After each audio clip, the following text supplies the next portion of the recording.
ಮಾಡಿದ್ದೀನಿ. Highest POCSO case Mulbagal ತಾಲೂಕಲ್ಲಿ ಆಗ್ತಾ ಇದೆ, ಹೈಯೆಸ್ಟ್ ಕ್ರಿಕೆಟ್ ಬೆಟ್ಟಿಂಗ್ ಮುಳಬಾಗಿಲು ತಾಲೂಕಲ್ಲಿ ಆಗ್ತಾ ಇದೆ, ಹೈಯೆಸ್ಟ್ ಇಶ್ಯೂಸ್ ಎಲ್ಲ ಆಗ್ತಾ ಇದೆ. ಸೊ ನಾವು ನಿಮ್ ಜೊತೆ ಸೇರ್ಕೊಂಡು ದೊಡ್ಡ ಮಟ್ಟದಲ್ಲಿ ಮಾಡ್ಬೇಕಂತ ಅನ್ಕೊಂಡಿದ್ವಿ. ಇಲ್ಲಿ ತನಕ ನೀವು ನನ್ ಗಮನ ತಂದಿಲ್ಲ, ನಾನು ನಿಮ್ ಗಮನ ತಂದಿಲ್ಲ. ಇಟ್ಸ್ ಬಿಗ್ ಮಿಸ್ಟೇಕ್, ನಾನು ಹೇಳ್ತೀನಿ ಕೇಳಿ. ಸೊ ನನ್ನ ಟಾಪಿಕ್ ನ ಕಂಟ್ರೋಲ್ ಮಾಡ್ಬೇಕಂತ ನನ್ನ ಕೈಯಿಂದಾನೆ 120 ಬೋರ್ಡ್ ಮಾಡಿ ನಿಮ್ ಡಿಎಸ್ಪಿ ಕೊಟ್ಟಿದ್ದೀನಿ. ಬೋರ್ಡ್ ಹಾಕಿಲ್ಲ, ಟ್ರಾಫಿಕ್ ಕಂಟ್ರೋಲ್ ಮಾಡಿಲ್ಲ.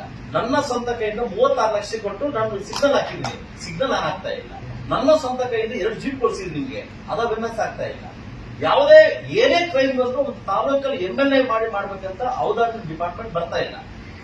ನೀವು ಬಂದಿದ್ ಬಾರೆ ನನ್ನ ಕಡೆ ಸೇರ್ಕೊಂಡು ಶಾಂತಿ ಸಭೆ ಯಾವಾಗ ಮಾಡಿದ್ದೀರಾ? ತಾಲೂಕ್ ಪರಿಚಯ ಆಗಿದ್ದೀರಾ? ನೀವೆಲ್ಲ ತಾಲೂಕ್ ಪರಿಚಯ ಆಗಿದ್ದೀರಾ? ನನಗೇನ್ ಪರಿಚಯ ಆಗಿದ್ದೀರಾ? ಲಾಸ್ಟ್ ಒಂದು ದೊಡ್ಡ ಮಟ್ಟದ ವಿಷಯ ಆದಾಗ IG ಅವ್ರಿಗೆ ಫೋನ್ ಮಾಡಿ ತಮಗೆ ಕಾಲ್ ಮಾಡಿದೆ ನಾನು.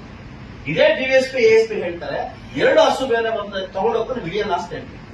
ಬಕ್ರೀದ್ ಟೈಮ್ ಅಲ್ಲಿ ಮುಸ್ಲಿಮ್ಸ್ ಅವರು 26 ಜನ ಅರೆಸ್ಟ್ ಮಾಡ್ಕೊಂಡು ಒಳಗಡೆ ಇಟ್ರೆ ನನ್ನ ಪೊಸಿಷನ್ ಸರ್ ಅದರಲ್ಲಿ ಮಾಹಿತಿ ಬಂದಿದ್ದು ಸರ್ ಆಗ್ತಾ ಇದೆ. ಅದರ ಕೇಸ್ ಮೇಲೆ ನಾವು ದಾಳಿ ಮಾಡಿದ್ದೀವಿ ಸರ್. ನಾವು ಹಿಡಿದಿದ್ದೀವಿ ಸರ್. ಇಲ್ಲಿಗೆ ಮೇಡಮ್ ಆದ್ರೆ ಇಷ್ಟೊಂದು ಸಮಸ್ಯೆ ತಾಲೂಕಿದ್ದಾಗ ತಾವು ಬಂದು ಪಬ್ಲಿಕ್ ಜೊತೆ ಮೀಟಿಂಗ್ ಮಾಡಬೇಕು. ಇಲ್ಲಿವರೆಗೂ ಬಂದಿಲ್ಲ. ನಿಮ್ ಡಿಪಾರ್ಟ್ಮೆಂಟ್ ಜೊತೆ ಮೀಟಿಂಗ್ ಮಾಡಬೇಕು, ಬಂದಿಲ್ಲ. ಹೈಯೆಸ್ಟ್ ಪೋಕ್ಸೋ ಕೇಸ್ ಆಗ್ತಾ ಇದೆ, ಏನಕ್ಕೆ ಆಗ್ತಿದೆ ಅಂತ ಬಂದಿಲ್ಲ. ಅವೆಲ್ಲ ಕಂಟಿನ್ಯೂಸ್ಲಿ ನಾನ್ ಮಾಡ್ತಾ ಇದ್ದೀನಿ ಸರ್. ನಾನ್ ಮಾಡಿದ ಮಾಡ್ತಾ ಇದ್ದಾರೆ. ಈಗಾಗಲೇ ಒಂದು ಸಬ್ಜೆಕ್ಟ್ ಕ್ರಿಕೆಟ್ ಬೆಟ್ಟಿಂಗ್ ಬಗ್ಗೆ ಮಾತಾಡಿದ್ದೀನಿ. ಹೈಯೆಸ್ಟ್ ಕಿಂಗ್ ಪಿನ್ಸ್ ಬಂದು ಕೋಲಾರ ಜಿಲ್ಲೆಗಿದ್ದಾರೆ.